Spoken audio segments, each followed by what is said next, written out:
It's funny how the world works, isn't it? One day they're laughing at your ambition. The next they're studying your blueprint and calling you a visionary. That's the story of the JF-17 Thunder, a jet once scoffed at, now the center of attention in Europe's defense circles. A fighter aircraft developed not in the golden labs of Lockheed Martin or Dassault, but in the gritted determination of Pakistan and China, two nations often underestimated by the so-called military elite. Let's rewind. When the JF-17 first rolled out, the Western press couldn't help but chuckle. It was too cheap to be effective, they said. Too basic to challenge modern threats. They called it a budget fighter, and the term wasn't meant as a compliment. No stealth, no long-range superiority, no chance against the titans of the sky.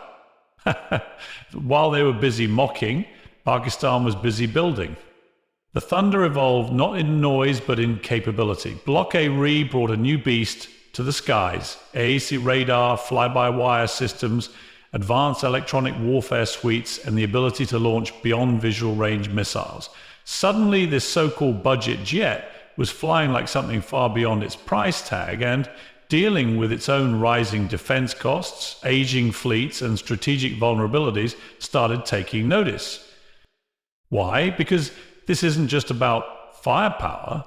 This is about efficiency. This is about self-reliance in a world where billion-dollar jets cost more to maintain than they do to manufacture. The JF-17 offers something revolutionary: capability without financial insanity, and countries from South America to Southeast Asia, and now even corners of Europe, are asking, why not us? Pakistan has done what many in the West have failed to do. It turned mockery into motivation. It didn't need approval, it needed performance, and delivered it. The JF-17 isn't just a jet, it's a message that innovation isn't exclusive to the Western world, that pride doesn't have to come with $1 trillion invoice, that sometimes the most dangerous weapon is the one your enemy underestimates. And today, Europe isn't laughing anymore, it's clapping. Quietly, cautiously, but undeniably, because the thunder they mocked has arrived. When the Iran-RSL conflict escalated into direct military confrontations, all eyes turned to the world powers expected to intervene or influence the outcome. And yet, one major player appeared conspicuously silent: China. For a nation that prides itself on global positioning, military modernization, and extensive economic entanglements in the Middle East, China's lack of an overt response wasn't just surprising, it was strategic. The reality is that China didn't do nothing during the Iran-Iran war. It played a complex, quiet game of calibrated restraint that speaks more to its long-term ambitions than any reactive military show of force. China has built much of its geopolitical identity in recent years around being the anti-West, not in terms of just ideology, but in its method, silent influence instead of loud intervention. Unlike the US, which historically deploys fleets, bases, and battle groups to signal strength, China relies heavily on strategic ambiguity and economic leverage. The Iran-Israel confrontation posed a dilemma for Beijing. On one hand, Iran is a critical part of China's Belt and Road Initiative and a partner in circumventing US sanctions through energy cooperation and arms deals. On the other hand, Israel is a technological hub where China has invested heavily in infrastructure, ports, cybersecurity, and AI industries. Openly choosing sides would have jeopardized one of these valuable relationships. China's decision to play dead in this conflict wasn't apathy. It was intentional silence, rooted in national interest. The Chinese doctrine is deeply Confucian in this regard. Let others exhaust themselves in conflict while you strengthen your position quietly. Beijing's leadership knew that intervening in any form, diplomatically or militarily, could risk destabilizing its economic alliances or trigger unwanted retaliation from the West. It was not just about avoiding conflict. It was about maximizing future leverage. By staying out, China preserved both its energy lifeline from Iran and its lucrative tech ties with Israel. But while there were no Chinese warships in the Mediterranean or fiery speeches in the UN Security Council, that doesn't mean China was inactive. Intelligence coordination, quiet diplomatic pressure behind the scenes, and cyber monitoring of the situation were very likely in play. China has steadily improved its satellite surveillance, cyber capabilities, and back-channel diplomatic tools to monitor such conflicts and position itself as a post-conflict arbitrator. When the dust settles and both Iran and Israel begin looking for reconstruction, trade, or investment routes, China intends to be there, not as a combatant, but as a broker. There's also another layer to China's quiet maneuvering, the narrative war. Beijing doesn't just think in bombs and borders, it thinks in decades and influence. The longer China avoids military entanglements while the West appears embroiled in perpetual conflict, the more it can sell its model of governance and diplomacy to the global South. The Iranian war gave China an opportunity to present itself to the non-aligned nations as a rational, peace-favoring superpower that doesn't destabilize regions to sell weapons or secure oil. And yet, there is risk in this approach. Some critics in both Iran and pro-resistance circles have begun to question whether China can be trusted when the stakes are high. After all, what good is a strategic partner who won't even offer a verbal condemnation when missiles fly? But China is betting that short-term skepticism can be washed away by long-term dependency. Iran still needs China's trade routes, oil markets, and technological partnerships, and China is confident that economic gravity will eventually pull even its critics into cooperation. China's absence in the Iran-Iran conflict was not weakness. It was a lesson in power without provocation. It calculated that its interests were better served by silence than by saber rattling, that its empire would grow not through firefights, but through financial arteries stretching from Tehran to Tel Aviv. In the smoke and roar of war, China's strategy was to watch, wait, and prepare to deal with the survivors. China's silence during the Iran-Israel at all costs. And when it comes to the Middle East, both Iran and Israel are crucial pieces in that chessboard. China understood that any public stance, any miscalculated move could upset this delicate balance, turning vital partners into wary adversaries. So it remained quiet, not out of fear, but out of deliberate economic preservation. Iran is more than just a regional power to China, it's an indispensable energy partner. With Western sanctions squeezing Iran's economy, Beijing stepped in as a primary customer for Iranian oil, often through grey channels that skirt international scrutiny. This oil is critical for feeding China's vast industrial appetite, and Iran in turn relies on this trade to sustain its struggling economy. Their relationship isn't just commercial, it's a survival pact. So during the Iran-Israel conflict, China could not afford to appear disloyal to Tehran. But it also couldn't be seen as openly hostile to Israel because that would jeopardize its investments in Israeli infrastructure, technology, and innovation, particularly in fields like AI, quantum computing, and semiconductors. China views as essential to breaking Western technological dominance. Israel, despite its alignment with the United States, has been a surprisingly open gateway for Chinese capital. Chinese companies have constructed and now manage key ports in Haifa and Ashdod. They've invested in Israeli tech startups and joint research ventures. For years, Beijing has walked a tightrope, deepening ties with Israel while expanding its influence in Iran.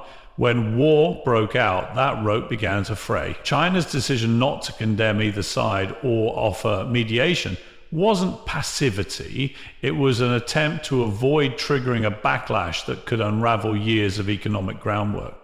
Trade routes through the Middle East are also central to China's Belt and Road Initiative. This trillion-dollar infrastructure strategy depends on safe, stable corridors stretching from China to Europe via Central Asia and the Middle East.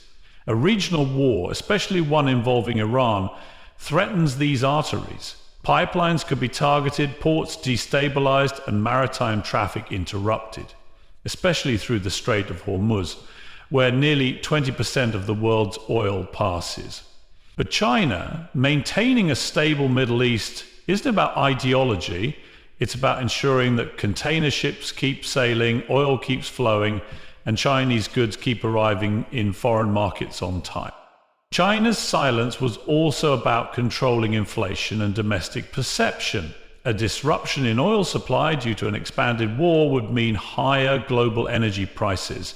For an economy still recovering from the post-pandemic slowdown and facing internal debt crises, the last thing Beijing needed was fuel price spikes that would strain its industries and spark domestic unrest. So rather than risk aligning too strongly with either party and further inflaming the situation, China chose a posture of strategic invisibility. Behind closed doors, it lightly pressured both Tehran and Tel Aviv not to escalate beyond control, but in public, it said nothing, because saying something could mean losing everything.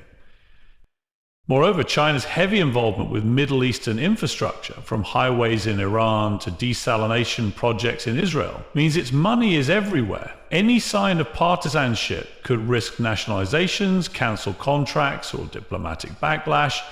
And since both Iran and Israel see themselves as sovereign players rather than pawns of larger powers, any hint that China was favoring one over the other could make them double down on nationalism and push China out. Beijing knew it had to keep the peace not by stepping in, but by staying out. China's goal is not to win wars, it's to win markets. And in the Iran-Iran war, the market was at stake more than the battlefield. So while the missiles flew and alliances were tested, China quietly adjusted its oil inventories, rerouted some shipping, and waited for the storm to pass. This wasn't cowardice, it was cold calculation. Because the country that keeps its economy afloat during war is the country that gains the most after it ends. China played dead, but only in the headlines. In boardrooms, cargo ships, and diplomatic corridors, it was more active than ever, positioning itself to capitalize once the shooting stopped. The Iran-Iran war unfolded in a theater saturated with global attention, yet China, with its vast intelligence networks, remained publicly mute. This wasn't because it lacked insight, it was because it had too much of it. China knew from the outset that this was not a conventional war of occupation or full-scale military invasion. It was a proxy-laced, retaliation-driven conflict defined by carefully calculated strikes, red-line maneuvers, and intense global pressure to prevent escalation. So China played dead, not because it was absent, but because it understood the language of restraint that the superpowers were all secretly speaking.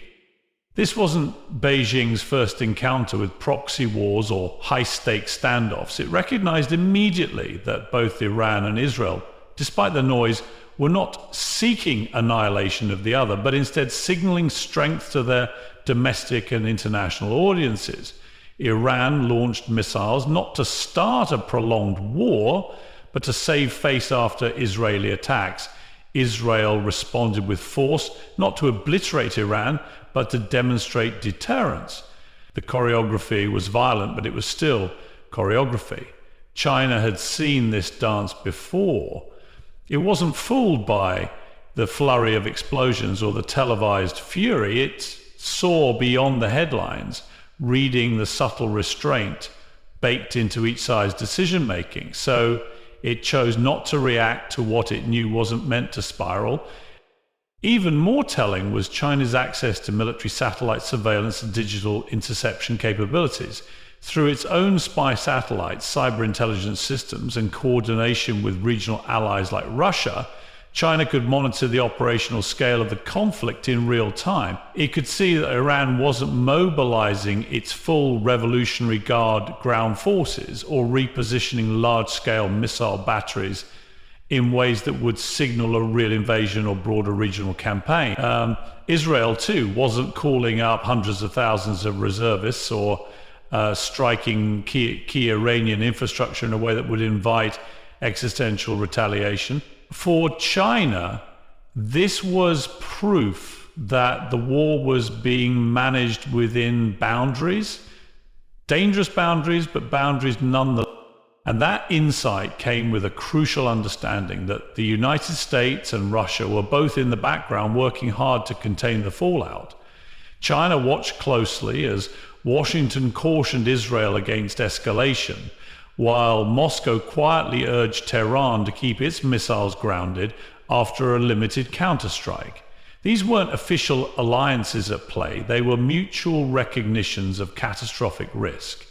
The war could not spread without pulling in multiple nations, disrupting global markets, and possibly triggering a domino effect that neither power bloc wanted. China, understanding the containment strategies being deployed, knew it was best served by staying invisible and letting the other two superpowers manage the fuse